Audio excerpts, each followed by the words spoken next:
बहुत समय पहले की बात है। एक छोटे से गांव के पास एक पुरानी और विशाल हवेली हुआ करती थी। वह हवेली कई सालों से वीरान पड़ी थी।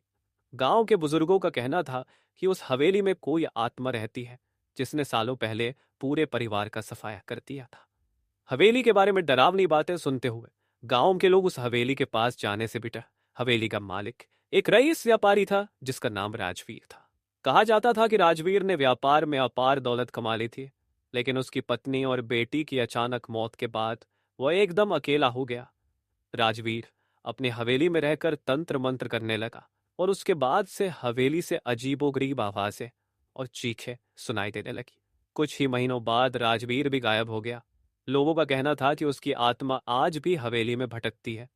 गांव के लोग हवेली को भूतिया हवेली के नाम से जानने लगे और वहां जाने की हिम्मत किसी में नहीं थी। कई सालों तक हवेली वीरान रही, लेकिन एक दिन गांव में एक युवक आया जिसका नाम विजय था। उसने हवेली के बारे में सुना और उसे ये सब महज अफवाह लगा। उसने तय किया कि वह हवेली में जाकर सच्चाई का पता लगाएगा। गांव वालों ने विजय को बहुत समझाया कि हवेली में न जाए, लेकिन विजय ने किसी की बात नहीं मानी।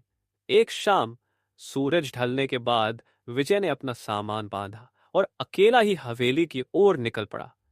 हवेली तक पहुंचते पहुंचते अंधेरा घिर चुका था।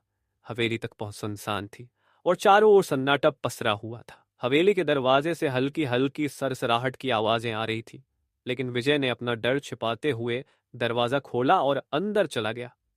हवेली के अंदर खूब अंधेरा था, लेकिन विजय के पास एक मशाल थी। उसने मशाल जलाकर हवेली का निरीक्षण शुरू किया। हवेली का हर कोना धूल से ढका था, जैसे सालों से वहां कोई नहीं आया हो। फर्श पर जगह जगह से दीमक ने लकड़ी को खोखला कर दिया था। हवेली के बड़े बड़े कमरों में अब सन्नाटा ही बसा हुआ था। विजय ने अपने कदम धीरे धीरे आगे बढ़ाए और हवेली के मुख्य हॉल में पहुंचा, जहां कभी पार्टियां हुआ करती थी। जैसे ही वह हॉल के बीच में पहुंचा, उसे अचानक पीछे से किसी के चलने की आवाज सुनाई दी। उसने तुरंत मुड़कर देखा, लेकिन वहां कोई नहीं था। विजय ने सोचा कि शायद हवा की वजह से कोई खटपट हो रही है। वह आगे बढ़ा और हवेली की ऊपरी मंजिल पर जाने वाली सीढ़ियों की ओर बढ़ा। सीढ़ियां पुरानी और चरमराती हुई थी, लेकिन विजय ने साहस करके ऊपर जाने का फैसला किया। ऊपरी मंजिल पर पहुंचते ही विजय ने देखा कि एक कमरा थोड़ा खुला हुआ है। उसकी उत्सुकता बढ़ी और वह उस कमरे की ओर बढ़ा। जैसे ही उसने दरवाजे को पूरी तरह खोला, उसे अंदर कुछ अजीबोगरीब नजर आया। कमरे के बीचों बीच एक पुरानी कुर्सी पर कोई बैठा हुआ था। विजय का दिल तेजी से धड़कने लगा।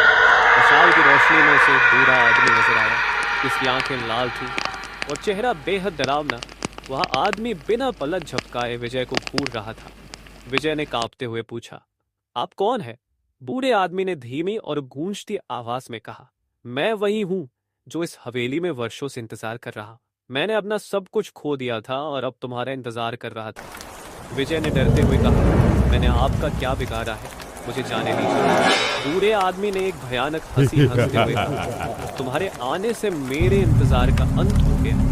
अब तुम इस हवेली के नए मालिक हो और तुम्हारी आत्मा इस जगह को छोड़ नहीं पाएगी। विजय ने तेजी से भागने की कोशिश की, लेकिन उसके पैर वहीं जमे हुए थे।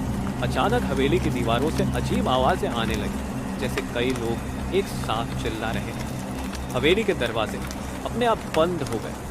खिड़कियां जोर जोर से हिलने लगी और हवा के तेज झोंकों से मशाल बुझ गई। अब अंधेरे में विजय ने अपने चारों ओर भूतिया आवाजें और डरावनी परछाइयां देखी। उसे महसूस हुआ कि वह हवेली में फंस गया है। उसे अब एहसास हुआ कि यह सब महज एक अफवाह नहीं थी, बल्कि हवेली सचमुच शापित थी।